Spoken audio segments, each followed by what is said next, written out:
Good morning my family, তোমরা সবাই কেমন আছো? আশা করি তোমরা সবাই ভালো আছো, আমিও ভালো আছি। তো দেখতেই পাচ্ছ আজকে হলো সোমবার, এটা সোমবার না সরি মঙ্গলবারের ব্লগ। তো আমি কিন্তু সকালবেলা ঘুম থেকে উঠে পড়েছি, উঠে এখন স্নান টান কিন্তু আমার কমপ্লিট। আমি কালকে শ্যাম্পু করবো, ওই জন্য পাগলদের মতন ঘুরে বেড়াচ্ছি। তো তো দেখতেই পাচ্ছ সকালবেলা ঘুম থেকে উঠে স্নান টান করে কাপড় টাপড় শুকোতে দিয়ে দিয়েছি। আর একটু তোমাদের ভিউটা দেখাচ্ছি, মানে কি সুন্দর পরিবেশটা হয়ে আছে। আর আমার কিন্তু আজকে সকালবেলা অনেকটা লেট হয়ে গেছে ঘুম থেকে উঠতে, ওই জন্য তাড়াতাড়ি করছি। তো আজকে রান্না করব বাঁধাকপির তরকারি, ডাল আর উচ্ছে ভাজা। তো এইটাই আজকে আমাদের দুপুরের মেনু।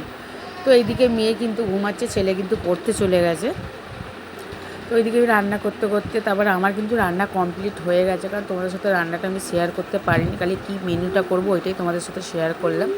তো আমি এখন বাসন টাসনগুলো গুছিয়ে নেবো। তোমাদের দাদাভাই কিন্তু বেরিয়ে গেছে, হ্যাঁ তোমার দাদাভাই খেয়ে দিয়ে বেরিয়ে গেছে। আমি এখন তো ছেলেকে আনতে যাব, তার আগে বিছনাটা গুছিয়ে নিতে হবে আমাকে। তো এইদিকে বিছনাটা গুছিয়ে নেবো, তার মধ্যে কিন্তু মেয়ে এখনও ঘুমাচ্ছে, মেয়ে কিন্তু এখনও ওঠেনি। ওই জন্য আমি তার মধ্যে বিছনাটা গুছিয়ে নিচ্ছি, কারণ রান্নার দিকে সব কিছু গুছানো কমপ্লিট। এবার তাড়াতাড়ি করে বিছনাটা গুছিয়ে গাছিয়ে নিয়ে তো ছেলেকে যাব আনতে। মেয়ে ঘুমাচ্ছে, আমি সাইকেল নিয়ে চলে যাব ছেলেকে আনতে। এখন আমার মেয়ে লেখাপড়া করছে খাতা নিয়ে, ওই আমার ছেলের আগের বছরের একটা খাতা ছিল সেটা দিয়ে দিয়েছি। তো ছেলেকে নিয়ে চলে এসেছি, ছেলে কিন্তু খাওয়ানো হয়ে গেছে কমপ্লিট। নিয়ে এই সবে ঘুম থেকে আমার মেয়ে উঠলো।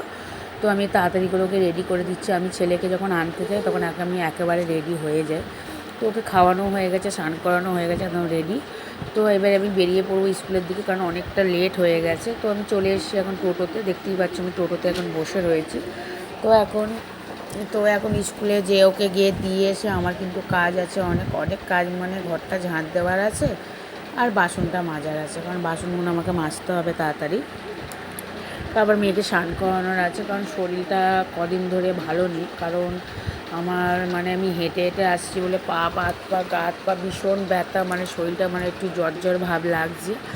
তো একেবারে ছেলেকে স্কুলে দিয়ে এসে খাইয়ে দাইয়ে, মানে ছেলে মেয়েকে খাইয়ে দাইয়ে একেবারে মেয়েকে স্নান করিয়ে খাইয়ে দাইয়ে আমার এখন মেয়ের কাজ কমপ্লিট। এখন আমি খেতে বসে পড়েছি, কারণ ছেলেকে নিয়ে আস্তে আস্তে অনেকটা লেট হয়ে যায় বন্ধুরা।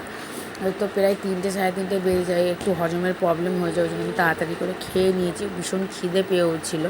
তো খাওয়া দাওয়া করে চলে এসেছি এখন ছাদে, কাপড় শুকুর দিতে আমি চলে এসেছি। এখন কাপড় শুকুর দিতে সরি আমি না ভুলভাল বকছি, কারণ শরীরটা ভালো নেই। তো কাপড় টাপড় তুলে এখন চলে গেছি ছেলেকে আনতে, যে ছেলের ছুটি হয়ে গেছে। স্কুল ছুটি হওয়া মানে দাদাকে দেখা মানে দাদার হাত ধরে ধরে উনি হাঁটবে। তো আমি ভিডিও এখন বেশি বড় করছি না, ভিডিও এখন এরকম ছোটোখাটোই করছি। তো এইটুখানি ভিডিও আমার ছেলে মেয়ের কাছ থেকে ভিডিও শেষ করলাম। ভিডিওটা ভালো থাকলে একটা লাইক শেয়ার কমেন্ট সাবস্ক্রাইব করতে ভুলে দেখাচ্ছি নেক্সট ভিডিও।